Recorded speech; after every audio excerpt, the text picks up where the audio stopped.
유튜브로 읽는 박정희 전기 10권 10월의 결단 무장공비의 만행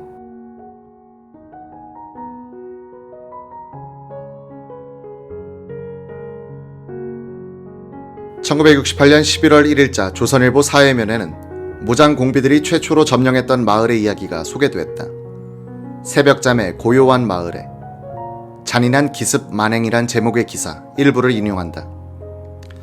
동해안 울진에 침투한 무장공비들이 처음으로 만행을 저지른 곳은 해안선에서 15km쯤 떨어진 북면 주인리, 태백산 기슭에 해발 400m 되는 외딴 마을이었다. 7가구 50여 명의 주민들이 옥수수, 조, 감자 등을 심고 사는 가난한 마을이었다. 이들의 평화스러운 잠을 깨운 것이 11월 3일 오전 6시쯤 회색 싱글 신사복 차림에 넥타이를 맨 자와 붉은 점퍼를 입은 괴한 7명이 고숫골 오모씨 집에 나타났던 것이다. 오씨 집에서는 때마침 손자와 삼촌이 함께 옥수수와 조를 털고 있었다. 이들은 처음에 경북 유격대에서 주민등록증에 사진을 찍어주러 왔다고 속였다. 그리고는 다른 2명이 우리 일행이 많으니 쌀서 말로 밥을 지어달라 라고 요구.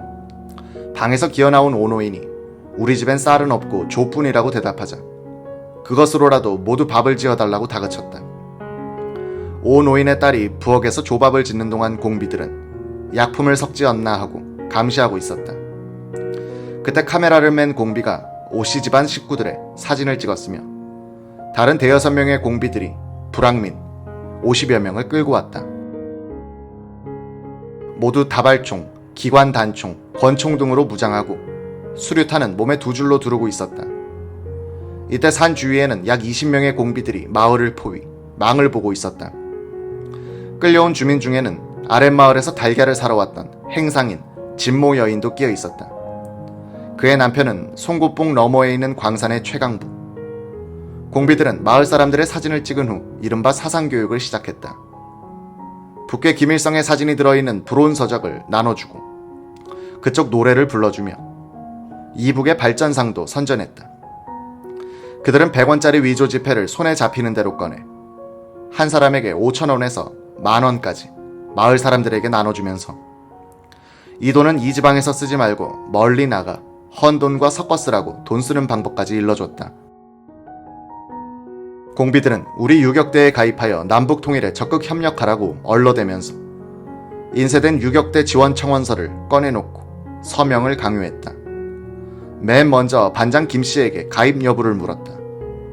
김씨가 우리는 대통령 지시와 우리 법에 따라 살겠다면서 머뭇거리자 신사복 차림의 한 공비가 권총을 빼들고 우리 인민유격대의 맛을 보겠느냐, 불응하면 죽이겠다고 위협해 모두 성명, 나이, 주소 등을 기입하고 강제 서명을 받았다.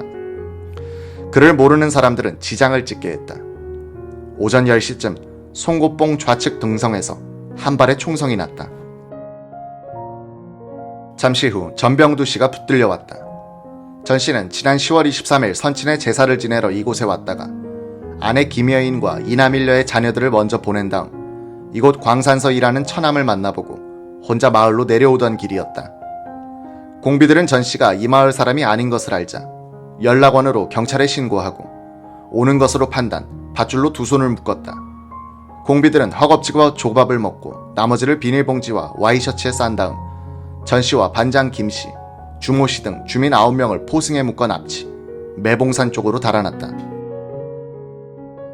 이들은 마을에서 80m쯤 떨어진 골짜기에 이르자 전 씨를 꿇어 앉혀놓고 경찰에 신고하지 않았느냐, 유격대에 따라가지 않겠느냐고 졸라댔다.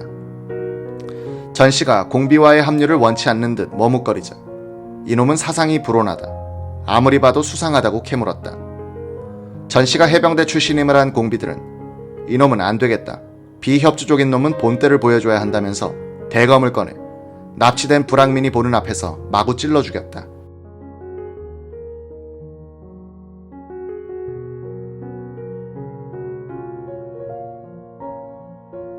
오후 1시쯤 이들은 자기들끼리 잠시 의논한 후 총부리를 겨누고 잘 봤지? 우리에게 협조해. 우리가 돌아올 때까지 마을에 가서 기다려. 우리는 다시 올 테니 집집마다 대피구를 파놔라. 사진까지 찍어두었으니 반항하거나 군경에 연락하면 죽인다 라고 위협하고 주민들을 돌려보냈다. 7시간 동안 붉은 만행을 직접 겪고 보아온 주민들은 5일 기자들이 현지로 찾아갔을 때도 겁에 질려 있었다. 울진 김우나 기자. 1968년 11월 11일 눈 덮인 동해안에서 무장공비 소탕작전이 진행 중이던 때 박정희 대통령은 고향인 경북 선산 농산물 가공공장 준공식에 참석했다. 그는 농민들 앞에서 치사를 하다가 강이 쪼가두었다. 여기 논들을 볼 것 같으면 금년에 벼농사가 끝나고 나면 지금부터 그 논은 앞으로 몇 달 동안 아무 수입도 없이 놀게 됩니다. 벼농사 한번 지어먹고 논을 6개월 동안 놀려둔다는 이런 식의 농사 가지고는 절대로 부자가 될 수 없습니다.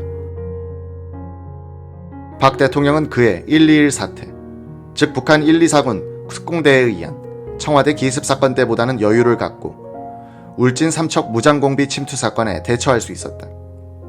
대한민국의 사령탑을 친 121 사건이 전략적인 기습이었다면 그보다 몇 배나 되는 병력으로 후방을 친 이번 사태는 전술적인 것으로 충격이 덜했던 것이다.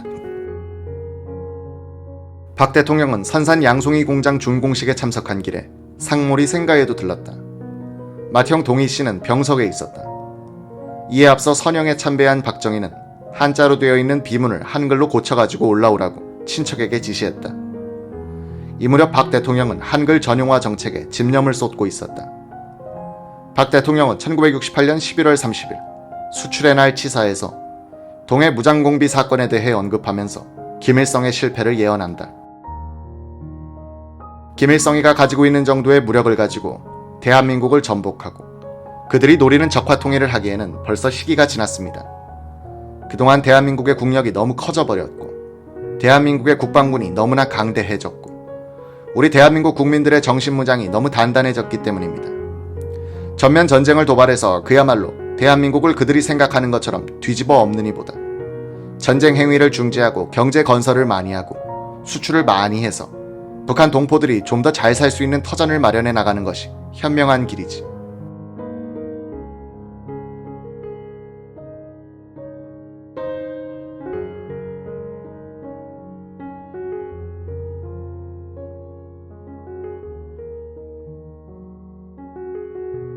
공산주의를 갖고 경제건설에 성공한 나라가 이 지구상에 하나도 없습니다.